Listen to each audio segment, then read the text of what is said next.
Olá, pessoal, sejam bem-vindos e bem-vindas. Nós estamos começando o nosso programa Principiante Espírita, que vai ao ar às 12 horas de toda terça-feira. Estamos trabalhando a obra Instruções Práticas sobre as Manifestações Espíritas. O nosso tema é Vocabulário Espírita, pedindo a você que, se quiser e puder, se inscreva no nosso canal, curta, comente, compartilhe os vídeos nas suas redes. Essas ações são extremamente importantes para que a gente cresça como comunidade e o YouTube reconheça a nossa relevância enquanto canal. Se você vem aqui e você compreende dessa importância, por favor, contribua com essa propagação. Além do mais, se você quiser e puder, contribua pelo Pix, ou se torne membro do nosso canal.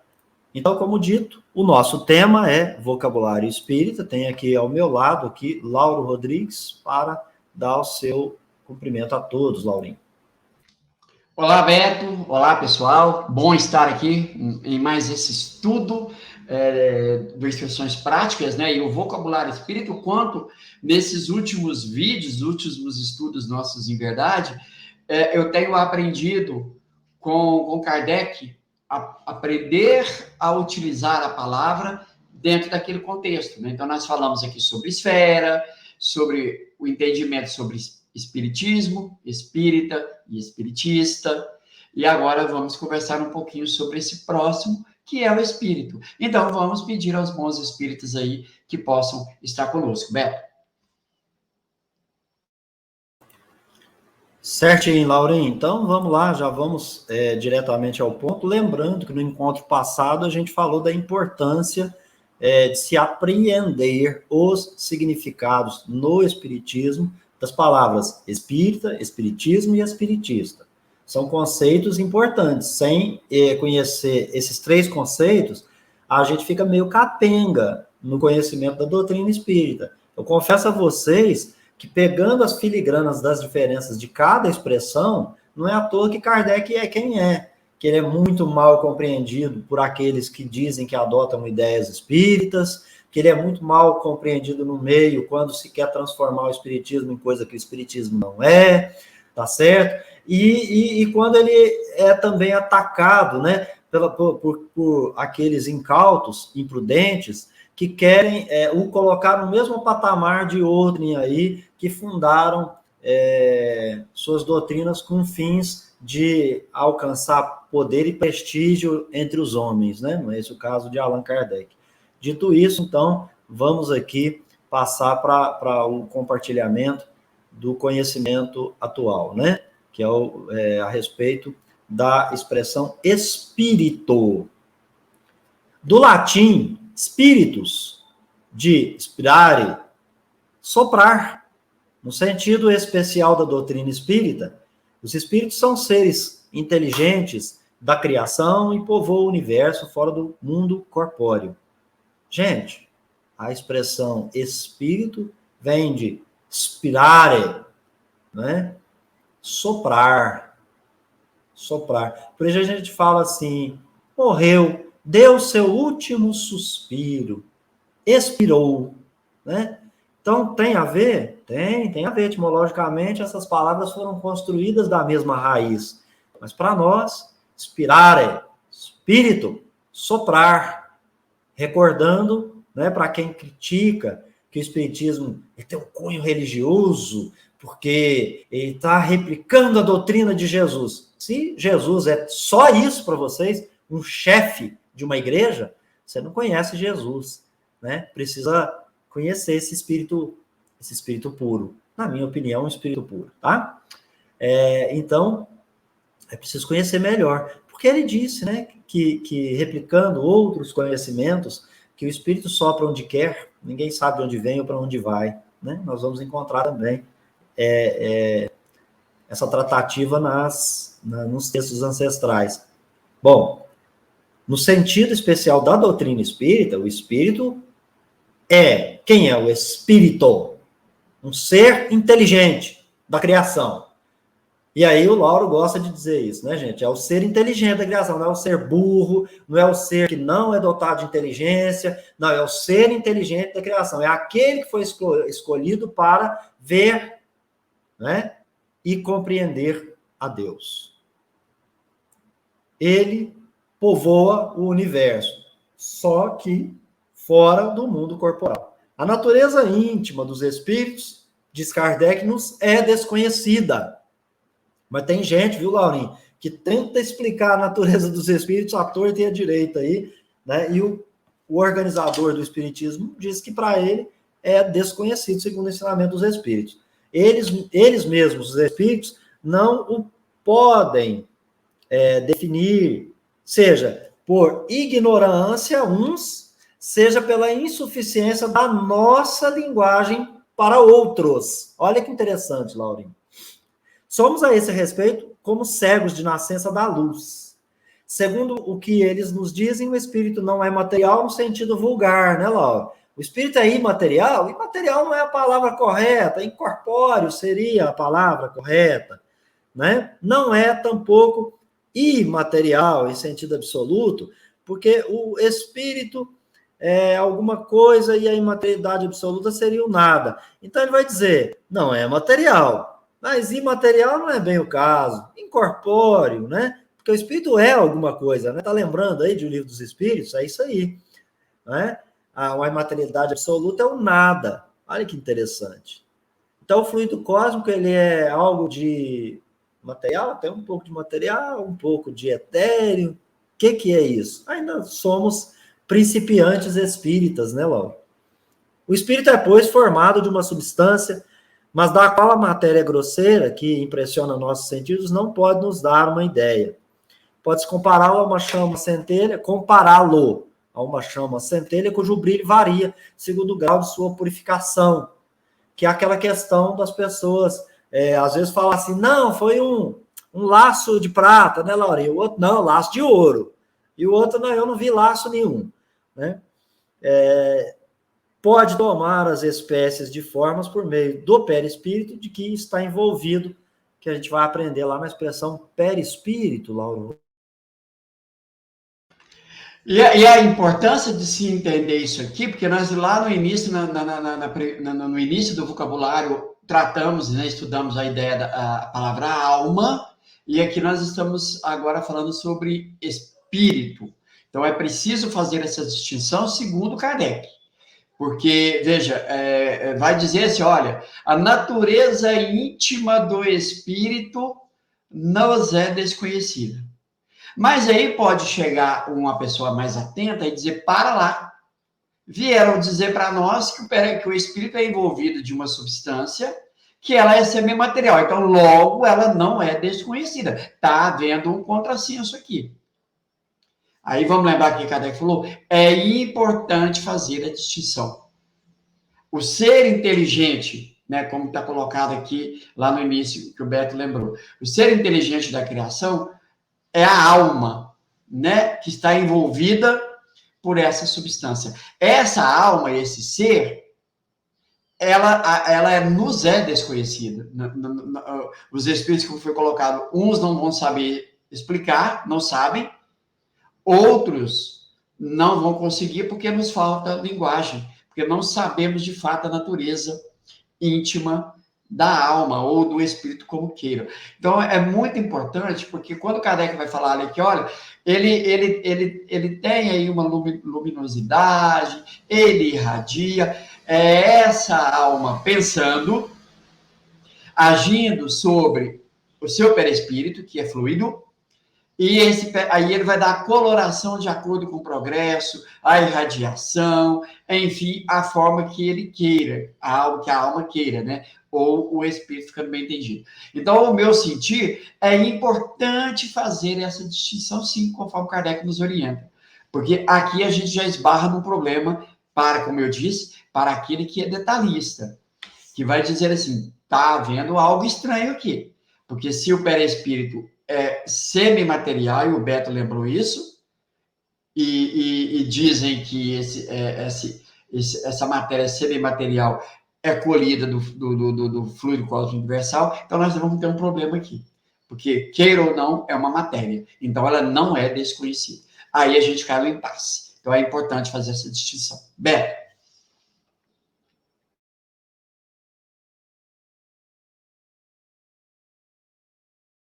Beto, você está mudo. Desculpe, Laura. Perfeito, então. Vamos lá, bora lá. Vamos então prosseguir aqui na nossa investigação. Acho que o Kardec também, gente, precisa ser lido lá na introdução ao estudo da doutrina espírita, onde ele vai trazer também essas explicações sobre espiritismo e espiritualismo, falando um pouquinho dessa anfibologia, dessa questão aí com relação ao entendei-vos quanto às palavras, né, Laurim? Então, é importante que a gente tenha também, adequando aqui ao nosso conhecimento, o estudo desse item 1 da introdução ao estudo da doutrina espírita, livro dos Espíritos. Vamos, então, Lauro Rodrigues, para o espírito batedor. Vamos lá. Espírito batedor. O espírito batedor é o que revela a sua presença batendo, pancadas, pertence às classes inferiores. Bora lá, Laurinho, passo para você. O meu aqui tá diferente, espírito elementar. Deixa eu ver se eu acho o batedor aqui. Ah, tá. Depois eu volto lá no outro.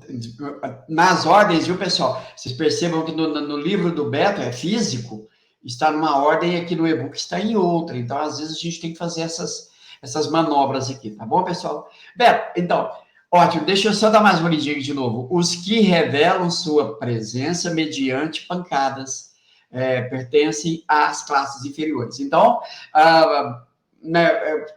como que se chegou à ideia da existência desses seres e a possibilidade deles se comunicarem? Esses caras aqui, os espíritos batedores, foram os primeiros. Os fenômenos de efeitos físicos, as mesas girantes, as mesas dançantes, mesas falantes, como vão empregar em alguns momentos. Então, a presença deles, nós vamos perceber, porque não há nada sobrenatural, uma mesa sobe e desce e anda de um lado para o outro, um objeto qualquer, porque é algo sobrenatural. Não. É a ação de um espírito sobre o mundo físico. E esse espírito, para agir para esses fenômenos aqui, como bater, ele precisa de um outro elemento, que é o médium, é a pessoa, é o encarnado, tá? Então, ele vai... Nós vamos perceber a presença deles por esses fenômenos de efeito físico. Aqui no caso, batidas. E eles pertencem às classes inferiores, por quê? Porque os espíritos elevados não se ocupam desses fenômenos. Eles podem até fazer isso, para eles não é problema. Mas, como o espírito inferior ele tem uma relação maior com a matéria, porque o seu perispírito é mais denso, para os espíritos superiores, eles vão usar esses espíritos, usar aqui bem entendido, assim, como se fosse para promover o fenômeno que eles queiram que promovam, porque eles têm uma relação maior com a matéria, como eu disse. E outra, por eles serem inferiores, para eles até mais prazeroso, porque está ainda em conformidade com o seu estado de inferioridade. Ao passo que o outro elevado, não. A sua ação se dá sempre no campo intelecto, moral. Por isso que é importante a gente pensar sobre isso. Beto? Beleza, Laurinho. Então, vamos para o próximo tópico, que é espírito elementar. Espírito elementar. O espírito elementar, ele é o espírito considerado em si mesmo e feita a abstração de seu perispírito ou invólucro imaterial. Observando aí uma nota da editora no meu físico aqui, que o Kardec oferece uma acepção própria e diferente do que ensina o ocultismo, segundo o qual elementares são espíritos dos 4 elementos da natureza, tá certo? Então, aqui ele está falando de espírito elementar, mas ele está se referindo, Laurinho, lá na obra Espiritismo, em sua mais simples expressão, no item,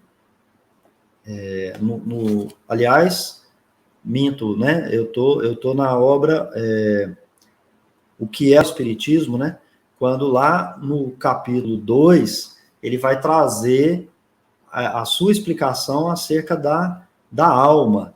E aqui, achei, na união da alma, do perispírito e do corpo material constituindo o ser humano. Aí ele dá uma nota, né, Laurinha, que é importante a gente lembrar.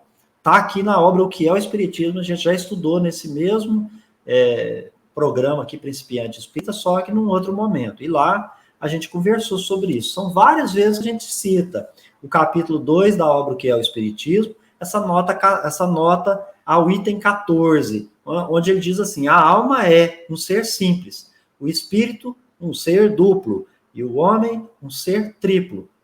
Ser, portanto, mais exato reservar a palavra alma para designar o princípio inteligente, e a palavra espírito para o ser semimaterial formado desse princípio e do corpo fluídico.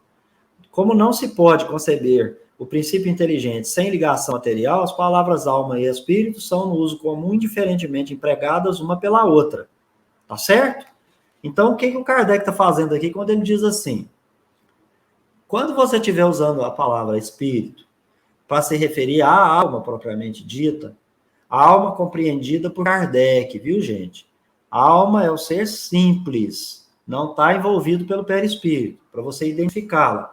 Mas tem possibilidade da alma não estar envolvida pelo perispírito, Lauro? Não, a resposta é não. Não se concebe, não se individualiza, se não for dessa forma.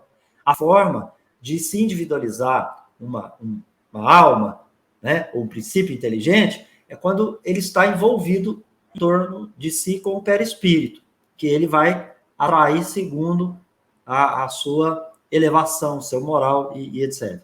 Então, o que ele disse? Ele falou: tudo bem, você quer usar essa expressão espírito e alma como sinônimos? Lembre que o espírito, né, para você se referir à alma, ele é o elementar considerado em si mesmo, abstraindo. O que é feita a abstração? Deixando de lado, não trazendo em conta a expressão perispírito ou invólucro semimaterial, percebe? Então, nuancezinho, né, Laurinho? Espírito elementar é o espírito considerado em si mesmo, ou seja, ele está falando da alma sem estar envolvida pelo perispírito. Você está fazendo a abstração disso. Ah, então, quando eu falar, Laurinho, espírito elementar, você falou, Beto está falando da alma. Né? Pode ser uma centelha, uma fagulha, o que quer que seja. Ok? Ah, já sei que ele está falando disso. Aí eu falei assim, não, Laurinho, o espírito. Aí você fala, o ser duplo, aquele que é a alma envolvido pelo perispírito. É isso, ele está falando para a gente entender quantas palavras no momento da comunicação, porque a nossa linguagem é muito obtusa, tá certo? Bom, passo para você, Laurinho. E esse entendimento, como foi dito sobre a explicação da anterior espírito, é para isso. Veja, né? Então Kardec fala do espírito, agora ele vem falar desse elementar, o espírito elementar, para que a gente entenda. Aí o Beto já foi feliz quando ele disse, olha, estou falando de espírito elementar. Então está falando da alma, ou como queiram, está falando desse espírito sem o seu invólucro, só de uma forma para pensar, porque os espíritos vão dizer assim, no universo não há o vácuo, não há vazio no universo. O universo é preenchido por uma matéria. Qualquer lugar que você for nesse universo, ele é preenchido. Qualquer lugar que a alma for nesse universo, ela terá em torno de si, ou mergulhada, nessa matéria, que o Espiritismo chama de fluido. Então, o corpo perispiritual, ou o invólucro semimaterial, ele é constituído desse fluido. É uma transformação desse fluido. Logo, qualquer lugar que o espírito elementar for, terá sempre em torno de si esse envoltório fluídico. Por isso Kardec fala, é impossível conceber a alma sem o seu invólucro semimaterial. Então fica bem racional. E aí, Beto, eu te pergunto, espírito puro, então, não precisa, porque ele é puro do invólucro? Como é que funciona isso, Beto? Então, segundo a gente aprende no próprio livro dos Espíritos, né, não tem isso. O Espírito, por ele ter essa designação, essa adjetivação de pureza, né, é um Espírito que adquiriu um patamar de evolução no plano intelecto-moral diferenciado dos outros. Ele não vai ter certas necessidades que nós temos. Agora, ele não deixa de ser Espírito, porque as pessoas, às vezes, irracionalmente, começam a fazer certas afirmações que elas não fazem muito sentido, porque senão o espírito deixaria de ser espírito. Nós estamos partindo de uma conceituação. O Kardec, ele não está trazendo dogmas, gente. Só que uma doutrina é um conjunto de ideias, um conjunto coerente. Então, Kardec pode trazer uma ideia e, de repente, falar uma outra coisa. Se ela não tiver coerência, não é doutrina. E veja, se tivesse essas incoerências, teria caído. Porque, por exemplo, quando eu vou falar de anjos e demônios nas doutrinas ancestrais, elas caem por si só. Porque nos próprios textos delas mesmas vão aparecendo as contradições que a gente vai falando. Ah, mas você falou isso, e agora você está falando aquilo? E como é que eu chego no ponto XY se essas duas ideias não coadunam? É disso que se trata. Então, um conjunto coerente e que se mantém são ideias que são racionais. Então, o espírito puro, respondendo ao Laurim, ele continua sendo espírito. Mas ele vai deixar de ser individualizado? Agora, se o seu perispírito chega num patamar de sutilidade, de eteridade, que ele fica quase que imperceptível, aí, pessoal, não quer dizer que ele não tenha perispírito, quer dizer que eu não cheguei no ponto culminante ali para poder ver que ele continua sendo uma individualidade. Porque a gente vai ver os perispíritos dos nossos semelhantes aqui, porque são muito densos.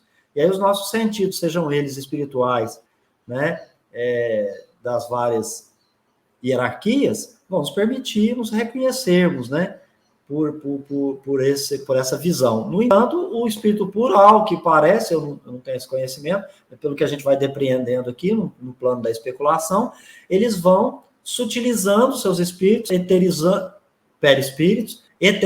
seus perispíritos, seus invólucros, de maneira tal que fica quase que imperceptível, eu diria, a olho nu do espírito, né? Alguns que não chegaram ao plano de elevação e tal, e às vezes não conseguem compreender bem, mas não significa que não tenham o seu invólucro. Por quê? Porque Kardec disse, não é possível conceber a alma sem estar envolvida pelo perispírito, senão não tem individualidade. O que individualiza nós, os espíritos? Vontade, pensamento e perispírito. São os três elementos básicos do ser inteligente. Senão ele seria qualquer outra coisa. Por isso que ele vai falar em espécie de erraticidade para os animais, em para a alma dos animais, espécie de alma para a alma dos animais. Tudo é espécie, porque é meio que está em elaboração.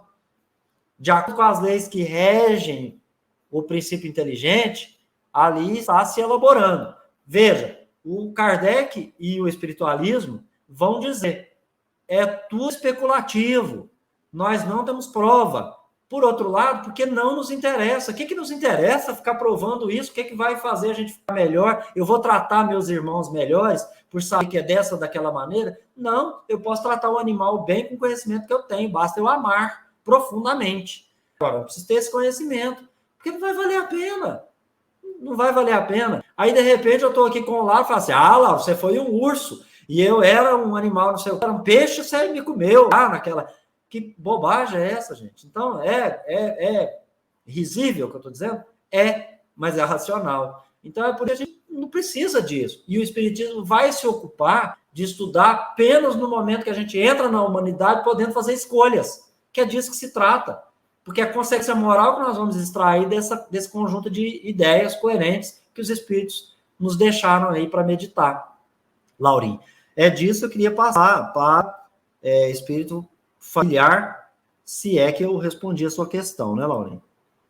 Sim, podemos seguir. Então, no espírito elementar, para a gente encerrar, espírito que se liga, desculpe, viu, gente? Espírito familiar, espírito que se liga a uma pessoa ou a uma família, quer para protegê-la se é bom, quer para prejudicá-la se é mal. Eu queria que você falasse disso. Interessante, a gente acha que espírito familiar é só os top de linha. O espírito familiar não precisa ser evocado porque ele está sempre presente e responde instantaneamente ao apelo que se lhe faz. Muitas vezes manifesta sua presença por sinais sensíveis. Lau. Então, né, Beto, e essa ideia de familiar, né, vamos imaginar pessoas da família que são boas e outras não, mas são da família. Não é porque se tornou o espírito que mudou isso, né? Então, espírito familiar é o espírito bom. Não, nós estamos vendo aqui que não, que nem não é regra. Pode ser que naquela família ali tenha espíritos que, né, que estão sempre presentes ali por se fazer parte, estar sempre ligado a essas pessoas, que é de natureza não boa, né? E aí, muitas das vezes, até mesmo por um processo obsessivo. São espíritos que se ligam a uma família ou uma pessoa na família e que vai fazer parte daquela família. Tanto é que nas comunicações, como foi dito aqui, muitas das vezes eles acabam se intrometendo na comunicação, não permitem que outros se comuniquem, só eles querem se comunicar, né? E você evoca, estão ali firmes e fortes quando se tratando de espírito familiar. Agora, seja ele bom ou não, estão sempre presentes, Beto. Perfeito, Laurim. Vamos então encerrar esse nosso encontro, agradecendo a Deus aos bons espíritos. A gente trabalhou com as expressões, né? Espírito batedor, espírito elementar e espírito familiar. E com isso a gente encerra esse nosso encontro de hoje e esperamos nos encontrar num próximo vídeo. Passo para você, Lauro Rodrigues. Eu já estava até me despedindo aqui, Beto, mas assim, já quero fazer um convite para você, que está conosco agora, para às 18 horas, para o estudo de O Evangelho segundo o Espiritismo. E vamos sempre firmar aqui a importância de se entender quantas palavras segundo o Espiritismo. Porque, veja, nós temos hoje um outro conhecimento para empregar, espírito elementar, que nós estamos, então, nos designando ao espírito, abstraindo seu envoltório, ou, se melhor quiser empregar, a alma, né, abstraindo a ideia do invólucro semimaterial. Mas isso só para fim didático, porque não tem como conceber, segundo Kardec, né, e baseado na teoria, no ensinamento dos espíritos, conceber a alma ou o espírito elementar sem esse envoltório semimaterial. Tá bom, pessoal? Fica aí, então, o nosso sentimento de gratidão a todos. Nos vemos no próximo vídeo.